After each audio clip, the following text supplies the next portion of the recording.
No one asked, but let me tell you about 5 of my favorite leading ladies from recent C-dramas on Viki. Why C-dramas and not K-dramas? Because I'm biased and in my opinion, these specific female leads are written so well that if they were real people, I'd want to be friends with them. Starting with the first drama, New Life Begins. I could write a 20-page essay dissecting all the amazing women in this drama, and there are a lot of them, but I can't fit all that in this video, so I'll be focusing on the main lead, Li Wei, and her foil, Hao Jia. So the story revolves around a marriage agreement between 9 different states who used to be at war with each other until the strongest Shin state finally conquered the rest of the 8 of them, and therefore bringing peace to this fictional world. In order to maintain balance, it was agreed that women of age from each state would be sent to the Shin state as candidates to be potential brides for the Shin lord's 10 sons. So Li Wei, our main protagonist, is from the Ji state, which is known for its fertile land and agriculture and also their culture of monogamy and gender equality. So this is really different from the Shin state, where they value seniority and can have many wives or concubines because women are seen as inferior to men. Because of this difference in cultures and mindset, Li Wei and her family worry that she would end up being selected as a bride, which they think is a great misfortune. And so they practice her answers so that she can flunk the selection and go home. Girl's just trying to eat and then go home.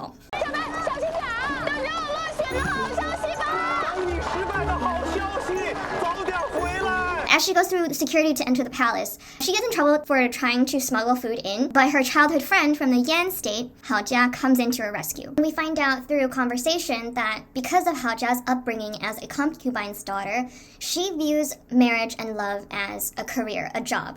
这跟精英铺面没有什么不同，丈夫就是东家，他的夫人不过就是个难缠的管事。我既然来务工，那我就要选九川最厉害的新川。既然来了新川，不得找一个发展前景最好的东家，那不就是嫡长主吗？你不能这么想，你这么好，得找一个爱护你、疼惜你的人。 Just from how the characters are introduced, we can see how their different values are stemmed from the different cultures that they come from, and this also reflects ultimately in the choices that they make and the methods that they use to achieve their goals in the future. 哎，你搞错了，没搞错。哎呀，我也很惊讶，你怎么没跟我学？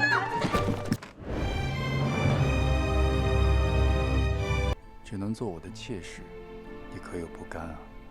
才不会，妾知道自己心里喜欢的是谁。我当然喜欢我自己呀，你自己心里没点数吗？哪个女的甘心做小，还以为是真爱啊？ The two of them eventually marry 2 rivaling brothers, and so technically they would be competing each other, but despite all of their differences, support each other 100%. This drama literally says, we love women and we love character growth. Next up, we have Ye Shilan from High Venus. Ye Shilan is a pediatrician at a very big private hospital, but because she got on the wrong side of her department lead, she volunteered, quote-unquote, to work at one of the hospital's remote branches in the countryside as a traveling physician.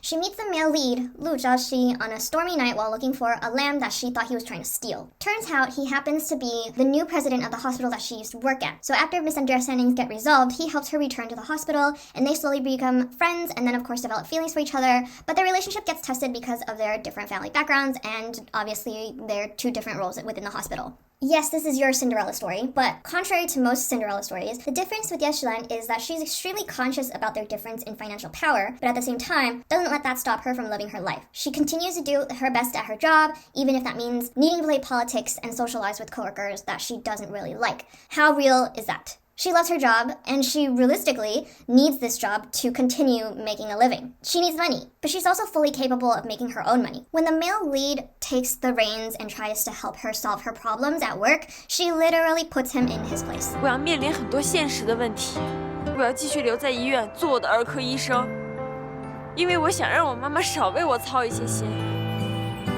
我想通过自己的努力过上更好一点的生活，这有问题吗？有错吗？ 我真的不能再得罪黄主任了。你可以不在乎这个院长，想来就来，想走就走。可是我不行，我需要这份工作，我得待在这儿。 When the male lead confesses his feelings for her, which the feelings are mutual, she takes her time to candidly explain her insecurities about going into this relationship because of their differences. But she says that despite her insecurities, she's going to be brave and accept this good thing that has come along her way. 我想好了，这世上本来就有很多不确定的事，但是当好事来的时候，就要抓住。这一次，我也要得意忘形。你这就得意忘形了。